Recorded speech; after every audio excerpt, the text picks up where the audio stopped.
ሰላም ጤና ይስጥልኝ ውድና የተከበራችሁ የደናሚ ዩቲዩብ ተከታታዮች በያላችሁበት የዓለም ዳርቻ ፍቅር ሰላም ይብዛላችሁ። ከረጅም ቆይታ በኋላ ተመልሰን ከች ብለናል። እናንተም በላይክ በሼር እንኳን ደህና መጣሽ ብትሉኝ ቅር አይለኝም። ለማንኛውም ወደ ጉዳይ ስገባ ሳምሶን ቤቢ አርቲስት ሳምሶን ቤቢ የዳጊ ባል ማታ በሰጠው ኢንተርቪው እውነት ለመናገር ምንድነው ሰይፉ ራሱ ታዝቦት ምን ሲለው ነበረ ወደፊት ስለምታገባት ሚስት ወይ ፕሮሞሽን እየሰራህ ነው ለራስህ ወይስ የተበላሸውን ለማስተካከል አይነት አሽሙር የሞላበት ንግግር ተናግሯል።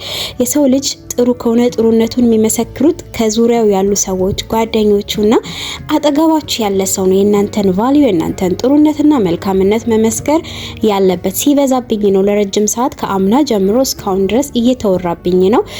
ዝም ብያለሁ። መጥፎ ገጽታ እየተሰጠኝ ነው በትዳሬ ላይ። ያው ትዳሬ አብቅቶለታል። ኦሬዲ በ4 ነጥብ ዘግተነው ትዳራችን ፈርሷል። ተፋተናል። በቃ በጣም ባጭሩ ሳይንዛዛ ሳይዘበራረቅ አቶ ሳምሶን ቤቢ ተፋተናል ብሎ በግልጽ አደባባይ ላይ እንደተፋቱ ተናግሯል። ነገር ግን በጣም ነው የሚገርመው። እውነት በዚህ ሰዓት እያየን ከሆነ ትዳሮች በጣም እየፈረሱ ነው። መፍትሄው ምንድነው ነው? አሁን ያላገቡ ሴተላጤዎች ወንደላጤዎች ትዳር ውስጥ ለመግባት በጣም ነው የምንፈራው። ከገባን በኋላ መቼ ነው የምንወጣው ነው? በቃ እንደምንወጣ እያሰብን ነው መንገባው። እንደዚህ አይነት ነገሮች ደግሞ ዘላቂነት የላቸውም። ይሄው እያየን ነው። 10 አመት 12 15 አመት እሱ እንደተናገረው 10 ብሎ ነው ያቀለለው። 10ኛ አመት የትዳር በዓላቸውን ወይም ደግሞ 10ኛ አመት ላይ ደግሞ አገባዎች ብሎ ቬሎ ለብሶ ዘንጣው በጣም በሚገርም ሁኔታ በሚገርም ድግስ እንደ አዲስ ሙሽራ በ10ኛ አመታቸው ላይ ከተጋቡ ራሱ ያው 3ኛ አመት ነው። እሱ ግን 10 አለ። ሲፋታ ቀለለበት።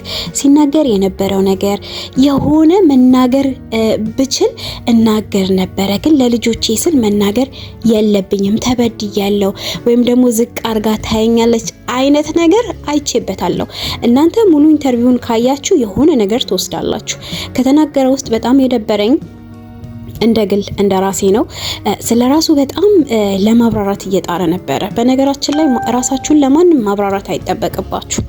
መረዳት ማየት የፈለገ ሰው በደንብ ነው የሚያያችሁ። እናንተን አይቶ አጠገባችሁ ያለ ሰው ከናንተ የሆነ ነገር እንትን ያለው ሰው እናንተ ማብራራት አይጠበቅባችሁም።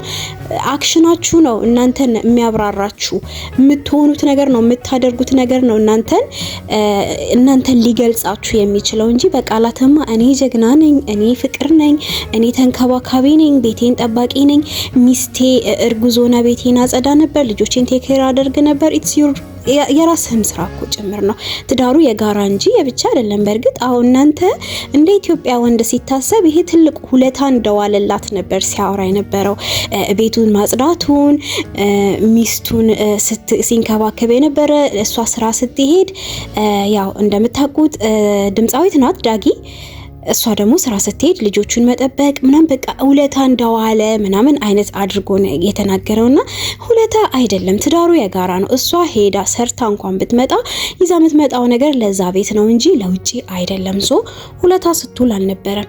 እሷ እየሰራች ከነበረ ልጆችን እየጠበቀ ነበር። የጋራ ኃላፊነት ነው። አንተ ደግሞ ስትሰራ እሷ ልጆቿን ተጠብቃለችና ያው ግን እንደ የኢትዮጵያ ወንዶች እኛም ውስጣችን ላይ የተሰራብን ነገር አለ። እናንተም የተሰራባችሁ ነገር አለ። ቤታችሁ ውስጥ ስራ ስትሰሩ የሆነ ውለታ እንዳዋላችሁ አድርጋችሁ ነው የምታወሩት። ውለታ እያዋላችሁላት ለባለቤታችሁ ውለታ በቃ ትልቅ ነገር እንዳደረጋችሁ አድርጋችሁ ነው የምታወሩት። እንደዚህ አይነት አመለካከት በጣም ደስ የማይልና መቀየር ያለበት መዘመን ያለብን ሰዓት ላይ ነው ያለነው። በዚህ ሰዓት እኩል ካልተሮጠ የሚኖርበት አይደለም።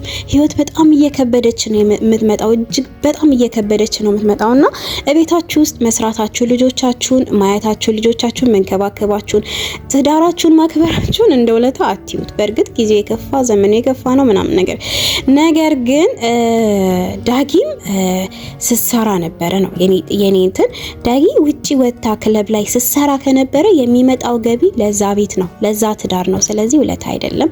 እሷም እየሰራች ነበረ፣ አንተም እዚህ ጋር ደግሞ የሆነ ከበር እያደረክ ነበረ። ሁለታችሁም ስትሰሩ የነበረው ለአንድ ጣራ፣ ለአንድ ትዳር፣ ለአንድ ቤት፣ ለራሳችሁ ነው ለልጆቻችሁ ነውና ሁለታ አይደለም። እሺ ቤቢ ይሄ የሰራውን ነገር እንደዚህ ስላልከንም የሆነ ኢትስ ኦኬ አድርገህ ከነበረ በእርግጥ በጣም ደስ የሚል ነገር ነው። ካደግንበት ካልቸር አንፃር ካደግንበት ባህል አንፃር ያደረግከው ነገር በእርግጥ ትልቅ ነገር ነው።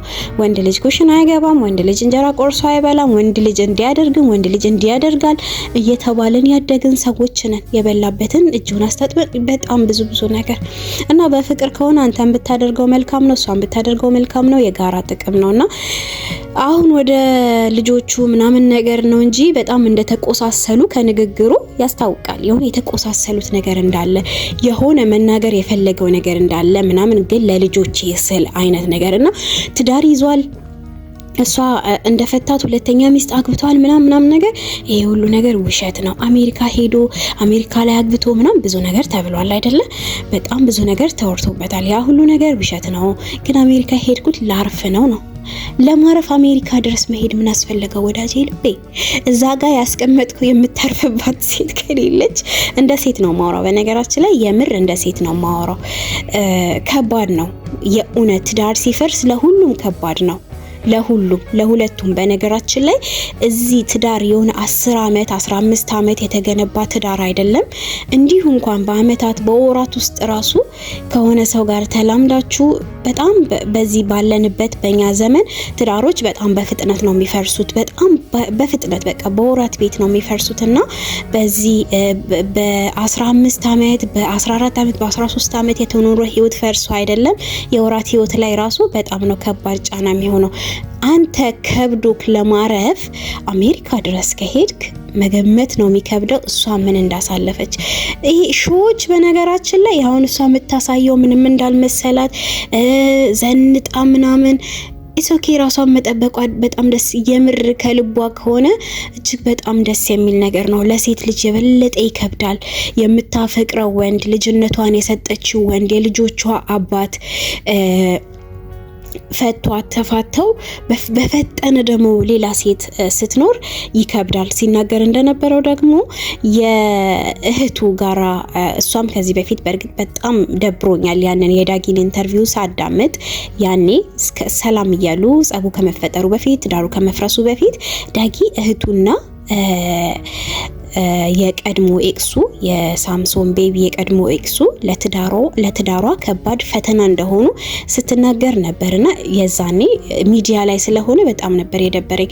የፈለገ ነገር እህቱ የምታሴርብኝ ነገር ቢኖር የምታደርግብኝ መጥፎ ነገር ቢኖር ራሱ ከሱ ጋር ነው ተነጋግሬ መፍታት ያለብኝን ነገር መፈታው መራቅ ባለብኝ ልክ ምርቀው እንጂ ሶሻል ሚዲያ ላይ አውጥቼ ተናግሬ ከዛ በኋላ ከሱ ጋር ደህና ሆኜ እኖራለሁ ለማለት በጣም ይከብዳል። ምክንያቱም ወደንም ጠላንም እህቱ ናት፣ የናቱ ልጅ ናት። የትም አባታቸው አይሄዱም። ተጣልታችሁ ታውቃላችሁ ከእናት ከአባቶቻችሁ ከወንድም እህቶቻችሁ ጋራ የትም አትሄዱም። ዞሮ ስጋ ነው። ደም ከውሃ ይወፍራል የሚባል ነገር አለ። ሚስት ባል ባዳነን ልጆቻችን ናቸው የሚያዛምዱን። እሷ ደግሞ የእናት ያባቱ ልጅ የደሙ ቁራጭ ናትና እንዴት እንደዛ እንዳለች እንዴት እዛ ጋር እንደተሞኘች ባይገባኝም ይሄ ነገር ይመስለኛል አሁን ያላሉበት ትልቅ መቃቃር ያደረሳቸው። እሱም ሲናገር እንደነበረው ኢንተርቪው ላይ ከ8 አመት በኋላ ነው ከእህቴ ጋር የታረቁት ከባድ ጊዜ እንዳሳለፈ ምናም ሲናገር ነበረ። ያም ሆነ ይህ በዚህ ሰዓት አሁን ወጥቶ እሷን እንደዚህ እንትን ለማለት መሞከሩ አግባብ ነው ብዬ አላስብም። ራስህን ማብራራትም አይጠበቅብም። የሚያውቁ ሰዎች ያውቁሃል። በእርግጥ ሶሻል ሚዲያ ላይ ሄዶ አገባም ነው አሜሪካ መሄድክ ልክ ከሆነ የሄድከው ያው መጀመሪያ አንተ አሜሪካ ከመሄድህም በፊት አሜሪካ ከሆነች ሴት ጋር ግንኙነት እንደጀመርክ ነበር ጥርጣሬ ምናምን አለ። ቺት አደረገባት የሚሉ አንዳንድ ፒክቸሮች፣ ፎቶዎች፣ ቪዲዮዎች ምናምን ሲለቀቁ ነበር። ስለዚህ የሄድከው እሷ ጋር ጊዜ ለማሳለፍ ከሷ ጋር የፍቅር ቄጤማችሁ ልትጎዘግዙ ነው እንጂ በጭራሽ ልታርፍ ከሆነ ኢትዮጵያ ላይ ቦታ ታጥቶ ነው ወይ? እሷ ስለማረፍ ይሄን ያለ የፈለገችበት ዘላ መሄድ አቅቷት ነው ወይ? ግን ቤቷን የምታከብር ልጆቿን የምታከብር ለልጆቿ መስዋዕት የምትከፍለው ዞሮ ሴት ናትና እነዛ ነው እኔ የተረዳሁት። ያው ማመን አልፈለገም። አግብተሃል ወይ ሲባል አላገባም ይሆናል እንጂ ፍቅረኛ እንደያዘም ያው ፍቅረኛ አለኝ እሷ ጋር ሄድኩኝ የማለት ድፍረት አላገኘም። ልጆች አሉ። ልጆቹን መጉዳት አይፈልግም። በልጆቹ አይን በቃ መጥፎ አባት መሆን መባልን አይፈልግም እና ኢቭን ከአሜሪካ እንኳን ተመልሶ መጥቶ ሄዶ ልጆቹን ሳያይ ነው ኢንተርቪው ለመስጠት ሰይፉ ጋር ሄደው። ይሄ ጥሩ አባትነትን አላሳየኝም ለኔ። ይሄ ጥሩ አባት ነክ ለማለት ለኔ እንደዚህ አይመስለኝም። የምር ቤቱን የሚናፍቅ በቃ ቤቱ ፈርሷል፣ ኦልሬዲ ትዳራችሁ ፈርሷል፣ ግን ልጆቻችሁ አሉ። ሶ በትክክል ለልጆች መስዋዕት የምትከፍል መልካም አባት ከሆንክ ከአሜሪካ አንተ ለማረፍ ሄደ ተመልሰ መተ ልጆችን አላያቸው። የምር ይናፈቃሉ እኮ በጣም የሚጓጓ የሚናፈቅ አይነት የልጅና የአባት ግንኙነት ቢኖር እኔ በግሌ እንደ አንድ ተመልካች ልጆችን አግኝተ ልጆችን አቅፈ ስማቸው ሰላም ብለሃቸው አይተሃቸው እንደ አባት የሚገባቸውን ፍቅርና የሚገባቸውን ትኩረት ሰጥተሃቸው የሆነ እንትን ሳትል ቀጥታ ኢንተርቪው ለማድረግ ሰይፉ ጋር መሄድ ኢትስ ናት ፌር። እኔ ለኔ አይመስለኝም። ከልጆች ጋር ያለውን ነገር እኔ አላውቅም። በቃ እንደኔ እንደ አንድ ተመልካች እንደ ጥሩ አባት ላይክ አልችልም በዚህ በራሱ ማለት ነውና በቃ መልካምነታችንን ማብራራት አይጠበቅብንም። የሚያውቁን ያውቁናል፣ ማይፈልጉን ደግሞ አያውቁንም ለማለት ነው የምፈልገው። መልካም ጊዜ ባይ